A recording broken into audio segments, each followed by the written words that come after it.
Հայաստանի առաջին կին օդաչուն է Դիանա Խաչատրյանը։ Ինչպես ստացվեց, որ ռեժիսուրայի ֆակուլտետում սովորող աղջիկը հանկարծ որոշեց կտրուկ փոխել պլանները։ Սովորում էի ռեժիսուրայի ֆակուլտետում, հետո պարաշուտով թռա, մտածեցի, ինչ լավ կլիներ, եթե էլի թռնեի արդեն որպես օդաչու ու գնացի այդ ուղղությամբ։ Դիանա, դուք այս պահին ընդամենը 29 տարեկան եք։ Այո։ Սկզբում ինչպես այդ որոշումը ընդունեց ձեր ընտանիքը։ Ինչու էր ձեր տատիկը ծանոթ փնտրում, որ ձեզ չընդունեն, պատմեք։ Այդ ես շատ ուշ իմացա իրականում, բայց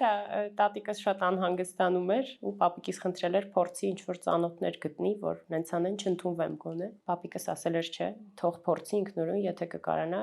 թող անի։ Դիանա, ենթադրում եմ, որ դուք ձեզ շատ լավ եք դրսևորել, որ ձեզ այդ աշխատելու հնարավորությունը տրվել է։ Երևի ես ուղղակի շատ ուզել եմ, որտեվ օրինակ իմ կուրսեցիներին եթե նայենք, իրանք իմ կարծիքով շատ ավելի շատ շանսեր ունեին ի սկզբանե ամեն ինչին հասնելու, քան ես, բայց երևի ես շատ էի ուզում ու ստացվեց։ Դուք նաև աղջիկ ունեք։ Հա, 5 տարեկան։ Ինչպես եք համատեղում երեխայի խնամքի հետ։ Քանի որ չեմ ունեցել ուրիշ փորձ, երեխան 2 ամսեկաներ ես դեռ սովորում էի, արդեն ավարտելու փուլում էի, ուրիշ ձև չեմ փորձել, անդադ սովորելու էի, հետո գնացի վերապատրաստվելու, հետո արդեն աշխատում էի,